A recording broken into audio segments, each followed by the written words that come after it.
Hello everyone, welcome to our channel education hotspot. ये video उन सभी स्टूडेंट के लिए हेल्पफुल रहने वाली है जो जून या दिसंबर में एग्ज़ाम दे रहे हैं।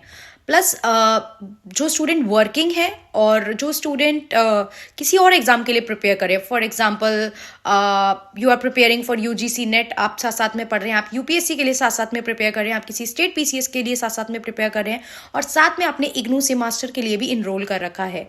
तो अब क्वेश्चन आता है अपनी पढ़ाई और अपनी जॉब के साथ हम इन सब चीज़ों को कैसे मैनेज करें। ये बहुत बड़ा इशू सबके साथ रहता है।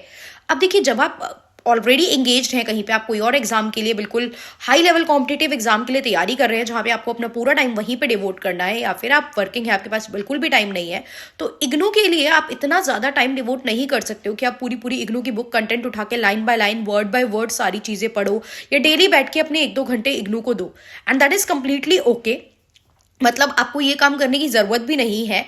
आप इस लेवल पे क्या कर सकते हैं, आप इस लेवल पे प्रिपेयर कर सकते हैं on the basis of some important question answer. आप क्वेश्चन आंसर या इंपॉर्टेंट टॉपिक के बेसिस पे अपनी तैयारी को कर सकते हैं, जो कि आप अगर लास्ट मोमेंट पे भी थोड़ा थोड़ा टाइम देके करना स्टार्ट करेंगे, then you can complete the preparation. आप काफी अच्छे से प्रिपरेशन को कंप्लीट कर सकते हो। फॉर एग्जाम्पल, आपको अपने फर्स्ट ईयर के एग्जाम देने हैं, तो आप एग्जाम से अगर 20 दिन पहले या 1 महीने पहले भी थोड़े से भी एक्टिव हो जाएंगे फॉर द इग्नू। बाकी आप करते रहिए जो भी आप कर रहे हैं, अपनी वर्किंग चल रही है, आपका प्रिपरेशन चल रहा है, डू दैट। लेकिन आप 1 महीने पहले भी थोड़े से प्रिपेयर हो जाइए। आई एम नॉट सेइंग कि 10-10, 12-12 घंटे इग्नू को देने स्टार्ट कर दीजिए, बट डेली का 1.5 से 2 घंटे भी अगर आप इग्नू के लिए देने स्टार्ट कर दोगे, क्योंकि एक साल में आपको 4 पेपर देने होते हैं, तो वो 4 पेपर के लिए आप डेली बेसिस पे, फॉर एग्जाम्पल आज आपने एक सब्जेक्ट पढ़ा, कल आपने दूसरा सब्जेक्ट पढ़ा, तो वो किस तरीके से आप कर सकते हो। चैनल पे यूट्यूब पे कंप्लीट प्लेलिस्ट अवेलेबल है, मतलब कंप्लीट इन द सेंस पूरे यूनिट 1 यूनिट 2 वाइज नहीं है, इंपॉर्टेंट टॉपिक के हिसाब से ही है। और रीजन भी यही है उस प्लेलिस्ट को इंपॉर्टेंट टॉपिक वाइज रखने का। मैंने यूनिट 1 2 3 कंप्लीट क्यों नहीं रखे, बिकॉज स्टूडेंट के पास उतना टाइम नहीं होता है। मोस्ट ऑफ द स्टूडेंट जो इग्नू से कर रहे हैं, I am not talking about all the student, but most of the student जो इग्नू से पढ़ाई कर रहे हैं, वो लास्ट मोमेंट पे ही थोड़ा बहुत टाइम अपनी पढ़ाई को दे पाते हैं। एंड बहुत सारे बच्चे, even today I got the message कि लास्ट में 1 दिन में बच्चे ने पूरा प्लेलिस्ट कंप्लीट करके स्कोर करा है एक अच्छा डिसेंट मार्क्स। तो दिस इज द थिंग। अब आपको पता होता है कि आप की प्रिपरेशन जो है, प्रिपरेशन छोड़िए, आपको पता होता है कि आप कितनी चीजें सुन के, मतलब कुछ स्टूडेंट होते हैं जिसने सिर्फ एक क्रक्स या मेन पॉइंट उन्हें बता दिया जाए, फिर वो आगे बना बना के चीजें लिख लेते हैं। कुछ स्टूडेंट होते हैं जो सिर्फ सुनने से नहीं लिख पाते, उनको चीजें मेमोराइज करनी पड़ती है, उनको चीजें लिख के देखनी पड़ती है। तो वो आपको पता है अपने बारे में, उस हिसाब से आप टाइम ध्यान में दीजिए। कुछ बच्चे 1 हफ्ते पढ़ के भी ये काम अच्छे से कर लेते हैं, वहीं कुछ बच्चे नहीं कर पाते हैं। तो आप 1 महीना एवरेज लेके चलिए। उस 1 महीने में आप यही करेंगे। फॉर एग्जांपल, एक दिन आपने MSO1 की प्लेलिस्ट से 2 वीडियो देखी, वीडियो हार्डली 10 से 12 मिनट की, हार्डली बता रही हूँ, उससे छोटी ही वीडियोज रहती हैं, तो आप वो वीडियोज देखिए। 2 वीडियोज 10-10, 12-12 मिनट की, आपको बल्कि अलग से टाइम निकालने की जरूरत भी नहीं है। आप खाना खाते हुए वीडियो को प्ले कर सकते हैं, आप ट्रैवल कर रहे हैं तो ट्रैवलिंग के टाइम पे आपने वीडियो सुन ली, आपने वो 2 वीडियो सुन ली, और उसके बाद जब भी आप फ्री हैं 5-10 मिनट के लिए, आप जो टॉपिक आपने वीडियो में सुने थे, आप उनको मेमोराइज करने की कोशिश कीजिए कि इस वीडियो में ये था, अच्छा उसमें ये वाली चीज बताई गई थी। अपने आप को वो चीज बोल के बताइए। अगर आपको क्लियर है, दैट इज ओके। उसके बाद उसके नोट्स भी अवेलेबल होते हैं, आप उन नोट्स को एक बार रीड कर लीजिए फास्ट ट्रैक में। तो एक दिन में अगर आप अकॉर्डिंग टू मी आधा घंटा भी दे देते हैं ना, ट्रस्ट मी, तो आप 2 टॉपिक बड़े आसानी से कंप्लीट कर सकते हो। और एक दिन के 2 टॉपिक तो आप 10 दिन में एक सब्जेक्ट के, या 8 दिन में एक सब्जेक्ट के 16 से 20 टॉपिक तक कंप्लीट कर सकते हैं।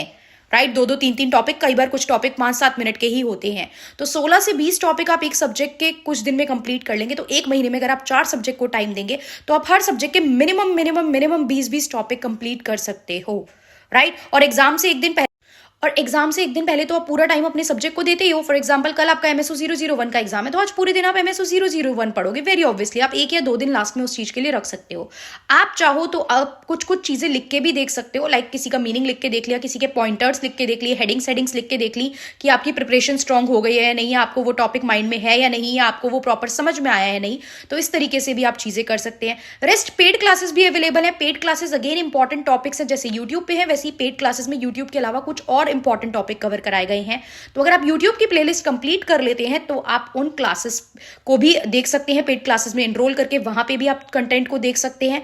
और अगर कोई स्टूडेंट पहले से चाहता है, लास्ट मोमेंट पे आप पैनिक करना नहीं चाहते हो, तो आप अभी से तैयारी स्टार्ट करो। हफ्ते में आप 2 दिन भी दे दोगे अगर इग्नू को, 1-1 घंटा, I am not talking about all the day, Saturday छुट्टी होती है, संडे छुट्टी होती है, संडे 1 घंटा दे दो। तो अभी से आप अपने काफी ज्यादा टॉपिक, तब आप एग्जाम तक एक सब्जेक्ट के 30 से 40 टॉपिक भी कवर कर सकते हो। तो that is totally your decision. अभी से प्रिपेयर करना चाहते हो तो आप कोई एक दिन भी डिवोट कर दो हफ्ते का, एक दिन में भी सिर्फ 1.5 से 2 घंटे दे दो, ज्यादा टाइम नहीं आपका चाहिए। तो जितना पहले से तैयारी स्टार्ट करोगे उतना लास्ट मोमेंट पे पैनिक कम होगा, ज्यादा टॉपिक कवर कर पाओगे और कम टाइम डिवोट करना पड़ेगा। वहीं अगर बिल्कुल लास्ट में स्टार्ट करोगे तो टाइम भी ज्यादा डिवोट करना पड़ेगा। एंड आई नो उतनी छुट्टी आपको ऑफिस से नहीं मिल पाएंगी लास्ट मोमेंट पे, एंड आई नो उतना हम दूसरे एग्जाम का टाइम कट करके इस एग्जाम को उतना टाइम भी नहीं दे सकते हैं। बट अभी दूसरे एग्जाम के साथ साथ भी आप इसको वीक में एक दिन देके भी टाइम मैनेज कर सकते हो। तो जिनका जून में एग्जाम है, जिनका दिसंबर में एग्जाम है next year, start your preparation now. It is the high time कि आप थोड़ा थोड़ा करके भी प्रिपेयर करना स्टार्ट कर दें। Firstly try to complete YouTube playlist, उसमें जो भी डाउट है यूट्यूब पे कमेंट कीजिए, मुझे इंस्टाग्राम पे मैसेज कीजिए, साथ साथ अपने डाउट क्लियर कीजिए। एंड इन केस वो कंप्लीट हो जाता है, आप में अपने आप में कॉन्फिडेंस आ जाएगा। आप खुद से PYQs उठाइए, आप प्रीवियस ईयर क्वेश्चन पेपर उठाइए, आपको लगेगा हमें काफी टॉपिक आते हैं। उसके बाद if anyone want then you can enrol in the paid classes only then. बाकी देखिए, मेरा या किसी का भी बोलना कुछ बहुत ज़्यादा फ्रूटफुल नहीं रहने वाला है। जब तक आप चीज़ें करोगे नहीं तब तक आपको नहीं पता चलेगा कितना आसान ये सफ़र है, कितना फ्रूटफुल आपके लिए रह सकता है। तो स्टार्ट डूइंग, आप पहले करना स्टार्ट करो, एक हफ्ते जस्ट ट्राई करो। जो भी प्रॉब्लम, जो भी ऑब्स्टेकल, जो भी कंफ्यूजन याद करने में, समझने में किसी भी टाइप की आपको आ रही है, वो आप मुझ तक बताइए। वी कैन ट्राई कि 1-on-1 हम उसको सॉल्व करने की कोशिश करें, क्योंकि हर स्टूडेंट अलग होता है, सबके साथ अलग अलग टाइप की प्रॉब्लम आती है। तो you can reach to me, आप मुझ तक अपनी प्रॉब्लम पहुंचा सकते हो, सो दैट हम 1-to-1 उस पर डिस्कशन करके उस प्रॉब्लम को टाइमली सॉल्व कर सके। Okay, so that's very small advice. ये सब आपको वैसे पता ही है, but that's a very small advice from my side. So that's all. Thank you everyone.